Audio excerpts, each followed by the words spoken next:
Hello, my name is Paul Hubbard, and today I'm going to take you through a tutorial for Google Meet.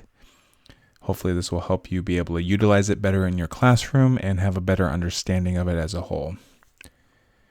So first I'm going to open up a new tab, and I'm going to go to what I call the Google waffle, and I'm going to click on Meet. Now Meet is the video icon with a speech bubble around it. And it'll take you to a page like this. From here, you can click to join or start a meeting right away. These are not for meetings that you want to plan in advance. These are for starting a meeting right when you want to start it. So I go to join, and I can do a couple of things.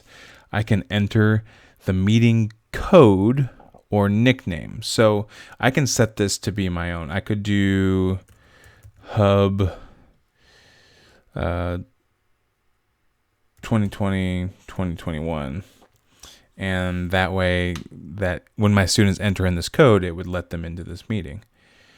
This is useful because it allows you to dictate when the meeting is running and not, because students won't be able to enter this meeting until you are in it, which is beneficial, but it also requires them to put the code in themselves to join the meeting, and that may not be the best idea, especially if you're working with younger students. You can always just leave it blank and it'll come up with its own code. When you have done that, it'll take you to the lobby, and in the lobby it will show you that there is a meeting link right here, and you can copy and paste that into Google Classroom or a bunch of other means like Messenger, Dojo, etc. It also has a phone number with a PIN that the students can join via phone. Now remember, it's only audio when it's through a phone. But this isn't actually a started meeting yet. This is the lobby. So you can check your settings, make sure that you're muted or unmuted, camera is on or off based on what you want. And then you can either press join now or present. Clicking present will obviously allow you to project your screen to this meeting. So if you're ready to start off the bat, you can present from here, or you can press join now. I've already mentioned this, but join using your phone audio, you can go here and you can actually have the Meet call your phone and have that be the audio. So maybe you have a computer whose microphone isn't working, so you can have it call your classroom phone and join in audio that way. You can also give the information for dialing in, so you could dial it in yourself. All right, so I'm going to join. When you join, it'll pop up with the joining info. You can copy this info and paste it in, or you can click on Add People, and then you can add the email and send them a direct invite to the Meet. These are always accessible by going to Meeting Details down here. You can always get this information. Also, if you schedule a meeting in the calendar, any attachments that you've included in the calendar will also be listed here, available for people to click on. A couple of the other basics are this bottom row, you'll have 3 buttons. So obviously the one with the microphone is the mute button. So you can unmute. You just have to make sure that your microphone is not crossed out and it is not red. If it is white and not crossed out, then you are unmuted. If you want to mute, you can click on that icon and it will cross out the microphone as well as turn red. That's how you know you are muted. The next one we're going to skip and come back to. Then we have the same thing for the camera. Crosses it out and turns red if the camera is off, and it is white and not crossed out when it is on. This middle one is to leave the call. Now it's important, unlike a traditional phone call, when you hang up, it doesn't hang up for everyone else. In fact, it will just leave the call. And if you notice, there will be students still on the call. So I would recommend making sure that you're the last one to leave so that your students don't get all that time just with themselves, because a lot of stuff can happen, cyberbullying, etc. One thing you can do, and I'll show you this later, is you can actually, one thing you can do, and I'm going to show you this by joining the call twice.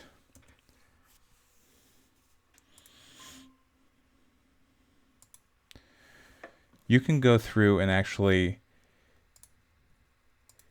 control a specific you can actually go in and control a specific student. You can mute their microphone or even kick them out of the call. To do that, you're going to click on this icon and it'll pull up all the people listed in your call. You can also add people from here, but let's say that someone is mouthing off and keeps unmuting and interrupting. Well, one of my classroom strategies is that if you get a certain amount of strikes and you don't correct your behavior, then you just get kicked out of the call and you can't come back in until I give you permission. Okay, so there are a couple options that you can do. You can pin a student, which will make that student your full screen. And you can pin multiple students, so you could have like a select number of students. Maybe you're giving certain students, it's a small group and you're wanting to hear their responses together, or a presentation. You can pin the specific students that are presenting. You can also have this ability to mute and unmute. So you can't unmute someone, unfortunately. Hopefully that's something that I'll increase later. But I'm going to go ahead and click the mute button, and I'm going to mute the student, and it will mute. They will get this information from this little notification saying that no one can hear you, that someone turned their mic on or off. And then you have this remove from meeting option. So by clicking this, it will remove the extra student from the meeting, and then you can end the call and it'll be gone. All right, so that is a basic overview of the very, very basics. You also have a chat option. So this chat option is pretty basic. You just can respond with chats. You can add links. You can add discussion questions, anything like that. And something that I encourage my students to do is that if they have questions during the middle of a presentation, that they comment their questions. That way we can get to them later. They're written down, and it doesn't necessarily interrupt the flow of learning. All right, so that is a useful tool. So that is the basics. You can also pin your screen to the screen, or include or exclude your video feed from your view, so that you don't take up your screen with you when you want to see students. You also have this ability, this is a relatively new ability, where you can turn on captions. So you have to be unmuted for this to work. But when you do that, it'll actually project your words onto the screen. So this is great if you have students that are have hearing impairments, or you just want to listen to a meeting that you can't have the volume up very high, so you can use that as a cue or a reference. So that can be useful. You also have the ability to present. So to present, you can either present your entire screen, which will be everything on your screen. This is it's going to be everything on your screen. So you got to be aware that they're going to see everything that you can see. Or you can do it by window. So by window means that you can pick a specific window. So this is a window. This whole thing right here is a window. And by clicking window, it will project just that window. So if you have your email open on a separate page, they won't be able to see it because they can only see what's on this window. The last option is a Chrome tab. So you can pick a specific tab that you want to present. So I'm going to present the Danville School District tab. And now you can see that this tab is being presented. Okay. So that means that only this tab is seen by students, which can be useful. But if you switch tabs back and forth, then they'll only see the tab that you're presenting. But you can quickly press the share this tab instead, and it will share the new tab. You also can make sure that you use the presentation audio. So that's good for videos or anything audio besides you talking. All right. Those are the basics of Meet. I do want to show you some of the options in here. You have the option to cast the meeting. That's more for you to see it on a different screen. You can also record the meeting. Just make sure that you get the permission or at least make the students aware that you are recording, even if it's only for their benefit later. You can change the layout. So layouts can be auto, where it kind of just does it based on what it think it should be. And then there's the sidebar, there's spotlight, and then tiled views. So tiled is obviously the most, but they're smaller screens. Sidebar is kind of like you're presenting here, but then you're also seeing some of the students on the side. And finally, the spotlight, where it shows the person that is talking. All right, so you also have the ability to change to full screen. Again, you have the turn on captions option. You have some additional settings. These are for your audio and video, so you can choose what microphone you're using. You can also choose the speakers that are coming out, and then you also have the ability to record cameras. So if you have a webcam, you can select your webcam and have that be better quality.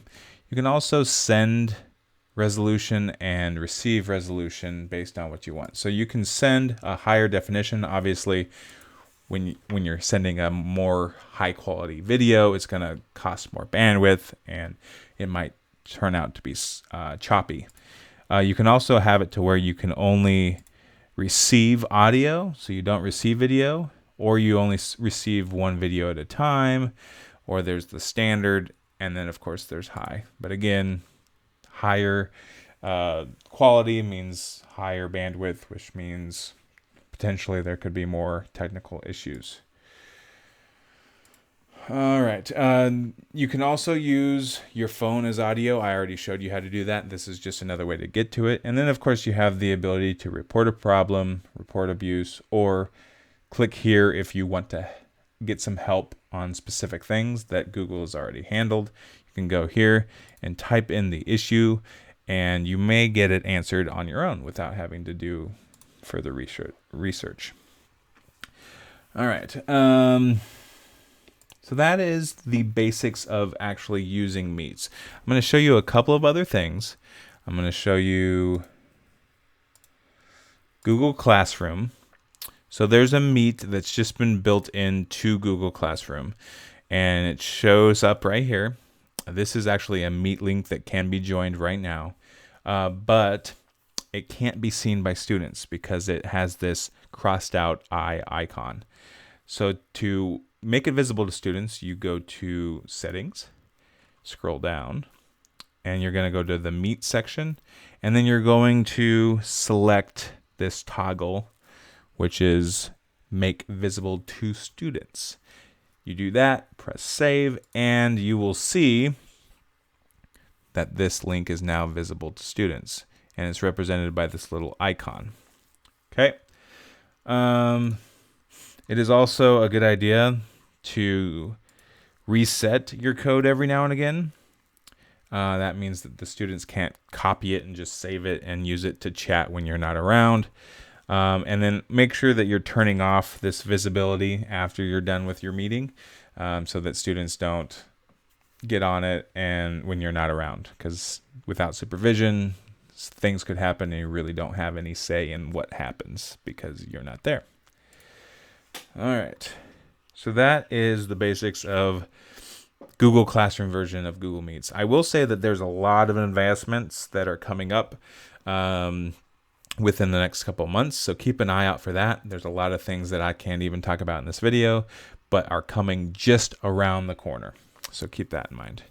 Another way you can use Meets is through your calendar. So typically I'll go to my class calendar, and I can go in here and I can create a meeting, and I can put in the information, ELA lesson, and then I can select the time. So I'm going to do 15th from 9:30 to 10:30. And I can make this repeat if I want, but I can also click on the Add Google Meets video conferencing, and it will create a meeting that is linked with Google or Google Calendar, so that when you create this, now anyone that you invite, or pretty much anything, anybody that has access to your calendar, will now be able to see this Meet option, and they can click that link and attend your meeting. You can also copy that link and drop it into Google Classroom. I do want to show you this. So when you have a Meet link in Google Classroom, you can drop it into the link portion of an announcement or an assignment, whichever you want to do. And then you can schedule it.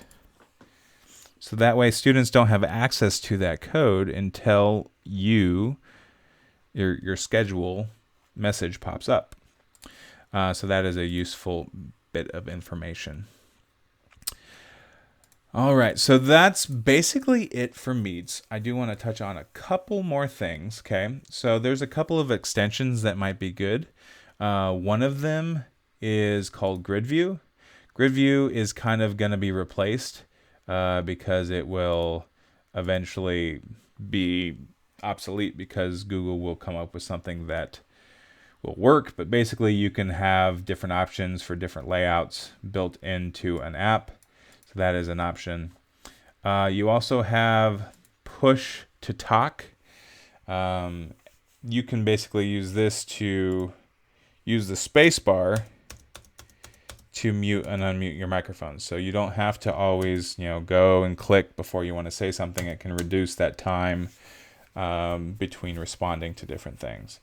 Then the last one is this Google attendance for Google Meets. And this will basically create an attendance for your meeting. So it'll take the attendance and put it into kind of a spreadsheet format, and you can download that and have that be your attendance.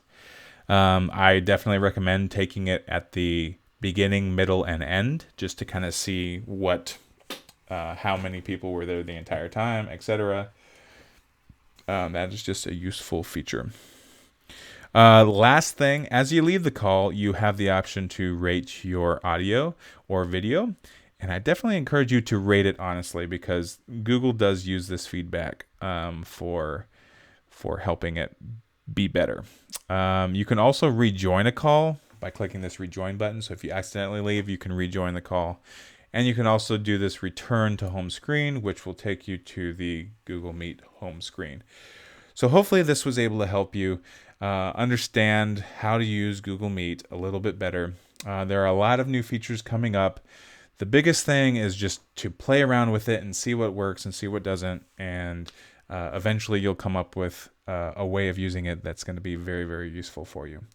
Well, thank you so much. I will hopefully be able to answer any questions or provide you with the information about any updates as we go along. Thank you so much for watching. Talk to you later.